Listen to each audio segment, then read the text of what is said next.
Do you believe the Browns had a good offseason? Article came out from The Athletic. The winners and the losers of the 2026 offseason. Mike Jones, this is yesterday, courtesy of The Athletic. The winners, the Los Angeles Rams. Why are the Los Angeles Rams offseason winners, Tone? Because they got Myles Garrett. Because they got Myles Garrett. So you would expect that we would be on the other side of the ledger with the losers. However, the Ravens are listed second at number 3 of the offseason winners. Your Cleveland Browns. They had to settle for a backup option, Todd Monken as coach. That's what this says.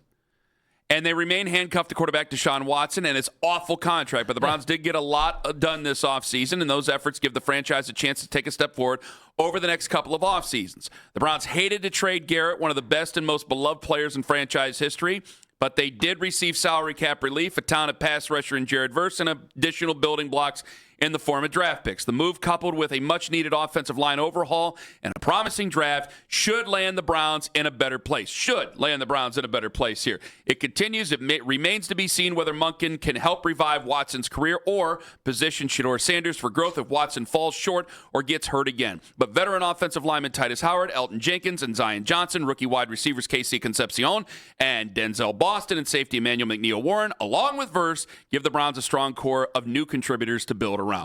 Also, they mentioned the Cowboys, who are in those offseason winners. The Raiders, because they couldn't go anywhere else but up. Those are the 5 listed as winners in this offseason. And when I told you, you rolled your eyes. Well, I just said, I asked, here we go. I asked, how are you going to celebrate this offseason win this year? What were you? Are you planning? A little bit of the bubbly. Are you? Yeah. Are you putting any kind of banner up? Are you doing a parade? This is my problem. How should we as Browns fans react to this? This is my problem. This is my problem. Is that if I go celebrating this, you throw this in my face during the regular season. So let me tell you this. I celebrate this offseason with absolutely zero hope that I will celebrate during the regular season this offseason. I'm serious. I should say there's hope. I should say zero expectation. Zero expectation. I think they have had a really good offseason. I think it's also when you're in this situation, when you're tearing something down and building, and I said this when they went 0-16 and 1-15. The easy part is the teardown. It's easy to get a lot of draft picks. But I don't think that they're tearing down here. Well, the Myles Garrett would be a teardown. Well, but they're going to trade Denzel You've added Ward. some young players. That's next. That's part of the teardown. We don't know necessarily that they're going to. I do. They're going to trade him. If they don't find what they don't want, they're not going to trade the guy. I don't think it's that simple. I do think it's simple. I do think that Denzel Ward will not finish this season as a Cleveland Brown. I wouldn't be surprised, but I don't think it's simple. I don't think he's just gone and that's it. I just don't think it's as simple as you make it out to be. I do. It's very easy. Terry and Arnold being cut by the Lions makes it a little bit more simple. But see that, according to what we heard from Matt Derry yesterday, they're probably going to try to go in a cheaper direction before they squeeze that trigger on going after. I thought it's more likely going to be by the deadline. Bad choice of words considering what Terry and Arnold's accused of. Sorry. I do think it's more likely by the deadline, but either way, I'd be pretty shocked if he is a member of the Browns because they're in value, they're asset accumulation mode. That's the goal, to get as many draft picks over a certain amount of time and to just throw as many darts as possible. But I don't think they're in a full teardown. If we were doing the same thing as what we did in 2016 and 17, I have to learn from that history, and I have to go, whoa. I can't sit here and be all excited. But you have not punted on these drafts the way you had done years ago. You did not punt on the draft. What do you mean punt on the draft? Giving up all the draft picks for future draft picks, like what they did. That was even during the Lombardi era, where they had, the 2013 draft, would you have like 5 picks out of that, and they moved everything on to 2014 and 15 and beyond. It's not about that. I thought that last year's draft class looked pretty decent. I know that there's a big gaping hole there in the 3rd round, for crying out loud, but regardless. Then you get to this year's draft. It looks promising, but they haven't played yet. So I'm saying is I want to be able to be excited, but I don't want to sit there and have to pay for it during the regular season because I know what you do and I know what he's usually going to do. Now, he's not here today. He's over in Cooperstown. Do you think they're going to be good this year? No, okay. I don't think they're going to be really good. But I can also look at this. Can I admit that this is the truth, that good teams are not just built overnight. Didn't we just talk about this with the stadium here? Like, you can't wait until the offseason before 2029 and then go, okay, now we're going to be good. No. But I can look at this offseason and say, this was a really, really, really good offseason for them. It has to pay off in the future, but I don't think it's going to pay off, quote unquote, with wins this year. Look, is that not true? Is that not fair to say, or am I going to get attacked for that? No, I thought, 3 years ago, the Jets, had a couple of decent drafts. The Saints had. Jets are a horrific example for me.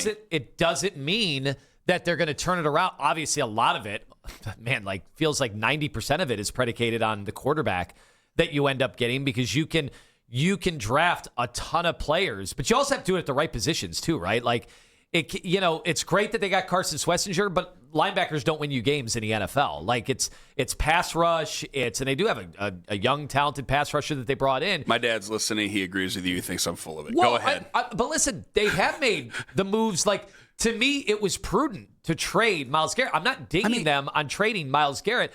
I was saying they should have traded Myles Garrett a year ago. Let me ask you guys. I'll do as you tell me. 216-474-0092. I'm serious. As you're sitting in traffic because you can't get off the East 9th exit, The Athletic says you had a good offseason. Now, I know we've had jokes about it before, okay? The offseason schedule. Are you guys just going to force me to say they suck until they no longer suck on the win-loss schedule? Is that what it is? Do I have to say that they're terrible until they're not terrible on the win-loss schedule? Or can I not say that they're building up towards something? Is there any room for any dialogue whatsoever, or am I just an excuse maker for the Cleveland Browns then? Is that it? I'm serious. Hold my feet to the fire on that, Tone, because I did not say at all it's going to translate into wins in 2026. In fact, I don't believe it will. I think you're a 6-win football team as it sits right now, which is not the worst. It's not going to give you the number 1 overall pick, but you're certainly not the best. You're one better than what you were last year.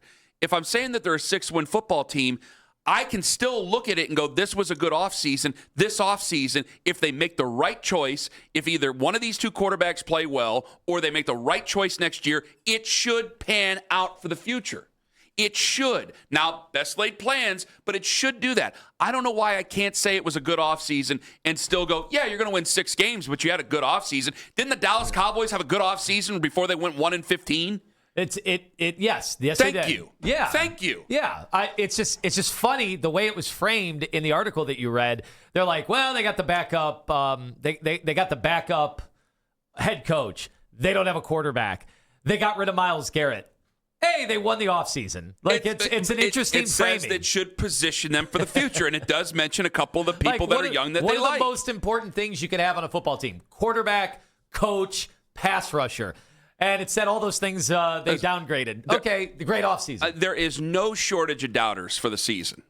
And if you're saying 6 wins or whatever, I guess you're technically a doubter.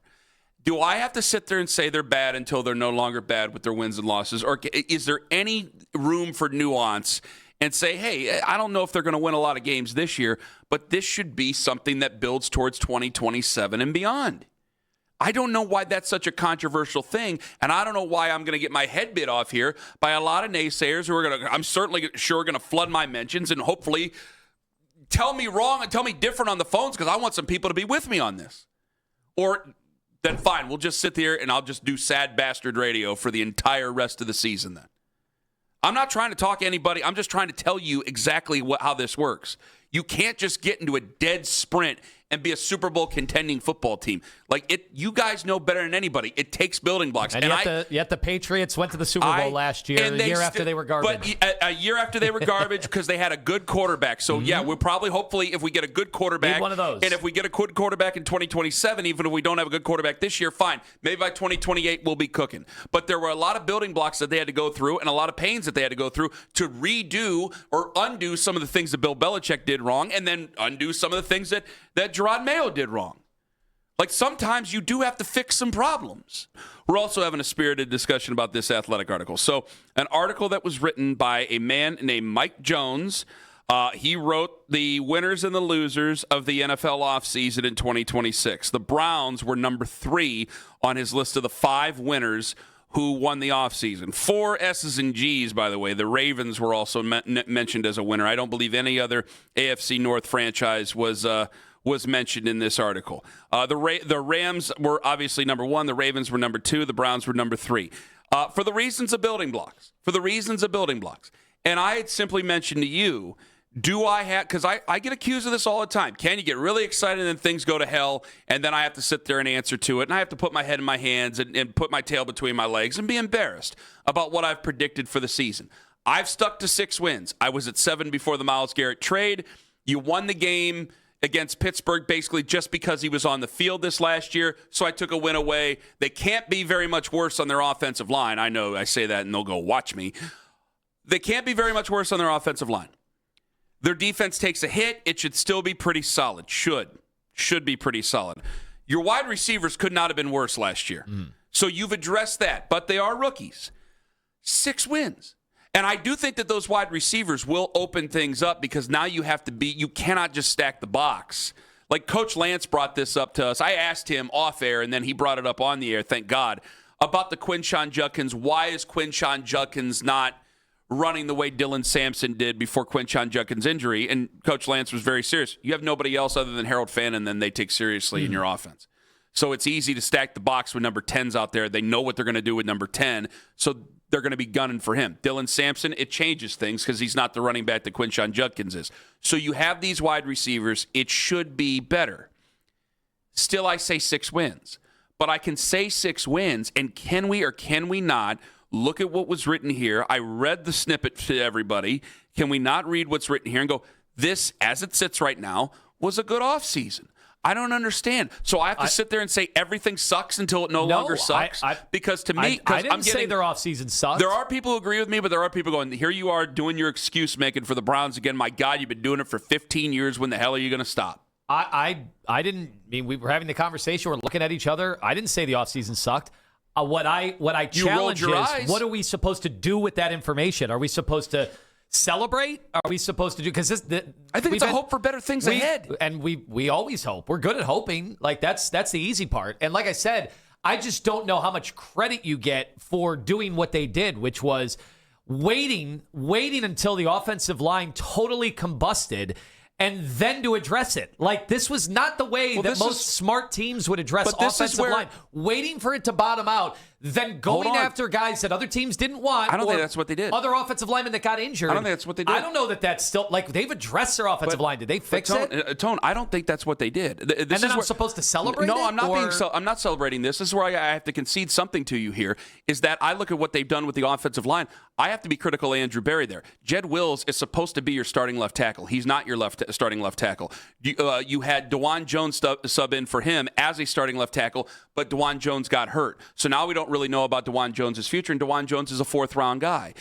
Zach Zinter, who has been relatively unplayable for his couple of years that he's been with the Cleveland Browns, that was supposed to be a replacement you had at the guard position. So, yeah, there's obviously room for criticism outside of the $230 million 3 first-round draft pick quarterback that nobody wants to see play. That's always going to be front and center number 1. But there are other things to be critical of. But there's no general manager in the NFL who is perfect that hasn't made mistakes. Andrew Berry's made plenty of them. Can I or can I not say that I think that he's addressed it? Now, the offensive line, I just think they can't be any worse than what they were last year. You can say he addressed. I agreed with you that he addressed it. Okay. That doesn't mean anything until I see, are they actually a good offensive line? Do you think they're going to be? I didn't say it was a good offensive line. I just said it couldn't be as bad as what they were last year. I'm not pointing out that they're going to be good. Celebrate that? But the other positions. Put that on the video. Put that on the tape. Make sure to highlight that. Ken said they're supposed to be better. How could they not be better than last year? Okay, how could they not be better than last year? Last year was terrible. And do we celebrate that? Know if it's something to celebrate. That's all I'm asking. What am I supposed to do? Question. What am I supposed to do with this offseason? That's all I'm asking you. What I'm supposed to do with it. 216-474-0092. Jack and Lorraine, you're first up in the fan. Hello. Guys, thank you. This is part of the highlight of my drive in the morning. You guys are very entertaining. So thank you. I appreciate that. And thank you to Owen, too, because I think he adds a lot to the show. He's in Cooperstown right now, but I will send your very best to him. He's at a baseball tournament. But I'm with you, Ken. I think this is a very optimistic thing that I've seen happen over the building of this team in the last 2 years. The big key, as you guys have said, is the offensive line and the quarterback. But I think with Watson or with Sanders, you have most likely a 500 quarterback because that's what they've shown. Watson is 8 and 9, and I think Sanders is 3 and 4. I think all the arrows are pointing up here, and I'm with you. I'm very optimistic about what is going to happen this season. And one other comment to Tone. Stop saying throwing darts. I'm a dart player. That's a skill, and when you throw darts, you have targets. Roll the dice, not throw darts. Okay. All right. Well, Jack, the way you. I used to throw 'em. I played Bones. There's a skill to that, too. Good point. All right, so this is where I'm at on this. I think we are at a crossroads right now. We are at a critical juncture. I'm starting to have faith again, and this is what's scary, and I think a lot of people are going to roll their eyes at this if you didn't already roll your eyes before. I'm not just trying to make videos out of this, guys. I'm serious. I think I do have more trust in Andrew Berry than I've had in quite a while. I think I have more faith in Andrew Berry than what I've had in quite a while. I see some of the young guys. I think that some of these young guys are good football players. Now, they all can't be Pro Football Hall of Famers for crying out loud, or we wouldn't be having this conversation. I think that there's some football players that I can get excited about. I wish I had an answer for everybody about the offensive line. I don't. I cannot say that they're going to turn into a great offensive line. I know everybody and their brother is going to bring up the Bears. Guys, they have a quarterback who was running for his life last year, all throughout the year, and that's part of the reason why people love him, because of the plays that he had to make on the fly, because he was being chased down a bunch. So the Bears are not a good comparison. That being pointed out, I'm going to hold my breath about the offensive line. But I'm stuck in this moment where, yet again, I think we're on the cusp of I need one more good draft. I think we're on the cusp of starting to break through again. Now, I'm not saying Super Bowl window number 2 or any of that other crap, okay? We're on the cusp, and it's very tight now. So I need to do one of two things. I got to figure out the quarterback situation. Everybody knows that. 2, even if I'm not going to win a lot of games this year, and I said they're going to win 6 games. It's not a lot of wins, guys. It's not a lot of wins. So even if they win 6 games, I got to hope that Andrew Berry is still employed at the end of this year. And all this season is going to set up for is for all these things to come out laughable at the end of the year. If I say that I believe Andrew Berry should be employed by the end of this year, still going into 2027, if I say that I think that this team has young, good talent on it, and both of those things, they still finish with 6 wins, and we haven't figured out the quarterback, I get laughed out of this studio. So you're in a spot right now, you can go one of two ways. I can either say they're going to be garbage, and saying they're garbage is not really any sort of a challenge to anybody considering the last 30 years of their existence. Or I should be able to say, and I do believe this, that yes, there are players here that I do think can contribute to a team that actually is a competitive team by the time 2028 comes around, which is a long time still. But I'm playing the long game here, Tone. Yeah, well, that's what we have to do. What else do we have? I mean, it has to be the long game because you admitted, and better believe it. You're more optimistic year to year on the Browns than anybody I know, and you said 6 wins this year. So obviously, it's a long game. It can't all be about this year. And when you trade Myles Garrett, when you're on the verge of, potentially trading Denzel Ward, and you're kind of completing the teardown of what they had, rebuilding the offensive line, trying to do that all in one fell swoop. Like, this is not something about this year, and I think that's pretty clear. So are you going to use this against me at the end of the year then? Or during the season? Is this something that gets thrown in my face? Will I use... Kayla's nodding. She knows. Well, that you're optimistic about the future? I'm optimistic. I mean, I'm not. Yeah, but I'm not always pretty optimistic about the future. There's been times I haven't. Not especially the beginning of the Deshaun Watson era.